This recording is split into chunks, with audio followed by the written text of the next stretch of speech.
એ જતીનભાઈ પંચીવાલા સામાજિક કાર્યકર, ભાજપ અગ્રણી કે જેઓને આજે પાટણ મુકામે વિશેષ મુલાકાતનો એક શુભ અવસર પ્રાપ્ત થયો છે. મારી સાથે અહીંયા ગીતાબેન ભરતભાઈ હેરુવાલા, પ્રમુખ સિદ્ધેશ્વરી આનંદ ગરબા મંડળ ડીસા, કે જેઓની સાથે આજે જતીનભાઈ કે જેઓને આજે પરિવાર સાથે દીકરી દેવો ભવ ચિત્ર મોમેન્ટો આપી એક સન્માન કરવાનો એક વિશેષ શુભ અવસર પ્રાપ્ત થયો છે. વિશેષ તો હું જતીનભાઈને એ રીતે વાત કરીશ કે આપ જે અહીંયા જે મોમેન્ટો આપને જે અર્પણ કરવામાં આવ્યો છે, તો દીકરી વિશે સર આપ તમારા શબ્દોમાં તમારી લાગણીથી શું કહેવા માગો છો સર તમે આજે?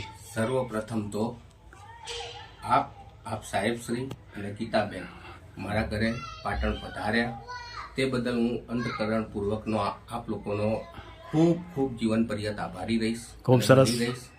વિશેષ વાત કરતા કે દીકરી દેવો ભવ, દીકરી આ બહુ જ એક પ્રેમાળ અને ઉમદા શબ્દ છે દીકરી એ.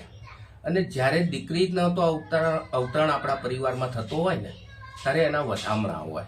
કારણ કે જ્યારે દીકરી ઘરમાં રમતી હોય ત્યારે કુમકુમ પગલીઓ પાડનારી, બહુ સરસ, બહુ સરસ. એની જાજરીનો એક મીઠો રણકો એ સારે ગમા પાધા નિસ્સા સંગીતના હરેક સૂરોને દબાઈ દે એટલો ઉત્તમ અને ઉમદા સૂરો હોય. ખૂબ સરસ, ખૂબ સરસ. હરેકના ભાગ્યમાં હોતું નથી. વાહ વાહ. ભાગ્યશાળીના જ ઘરે દીકરીના અવતરણ થતા હોય. બહુ સરસ. અને એમાં બી જ્યારે આપણે માતાજીને પૂજતા હોઈએ તો જ્યાં બહુચર માને, કારણ વિશેષ વાત નહીં કરતા એટલું જરા જણાવીશ કે આપ સર્વ જ્ઞાનીઓ છો, છતાં બી મારી જાણકારી મુજબ કે આપણે અંબામાને માં જગતજનની જગદંબાથી સંબોધીએ છીએ, બરાબર? માં સરસ્વતીને આપણે સરસ્વતી માને એક બેનના સ્વરૂપે, જગતજનની જગદંબા એટલે માનું સ્વરૂપ થયું, આપણને જન્મદાત્રી. જ્યારે એક ભાઈને તકલીફ પડતી હોય ત્યારે બેનનો ખોળો હોતો હોય, એમાં માં સરસ્વતી એ જ્ઞાન આપનારી છે. બહુ સરસ. એવી જ રીતના પત્નીને માં પરમ વૈભવ લક્ષ્મી, એટલે કે પત્નીના પગે ધન સુખ વૈભવ આપણે કીધેલો, તો ત્યારે આ દીકરી એ માં બાળા બહુચરનું સ્વરૂપ કીધું છે. એટલે કે દીકરીનો અવતરણ થાય ને એટલે માં બહુચરનો અંશ તમારા ઘરે પધાર્યો, માં બહુચરના સીધા જ આશીર્વાદ તમારા ઘર ઉપર આવ્યા છે એ સમજો. અને એ સમજીને દીકરીના વધામણા કરો.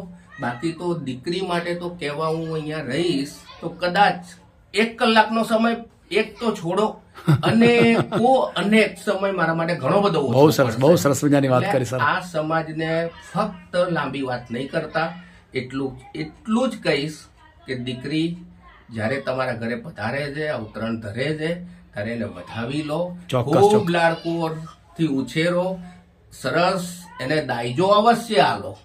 એને દાયજો હું બોલું છું ભારપૂર્વક કે દાયજો અવશ્ય આલો, પણ દાયજામાં દર દાગીનો નહીં, ડિગ્રી આપજો. ડિગ્રી સાથે સંસ્કાર બી ખરા. મારી વિનમ્ર અપીલ છે કે દીકરીને દાયજામાં ડિગ્રી અને સુસંસ્કાર આપો કે જેથી દીકરી બીજા ઘરે જાય ને ત્યારે 3 કુળ ઉજાડે. બાપનું કુળ, જ્યાં જાય ત્યાંનું કુળ, અને એના મામા મોસાળનું કુળ. બહુ સરસ, બહુ સરસ, ધન્યવાદ. બહુ સરસ.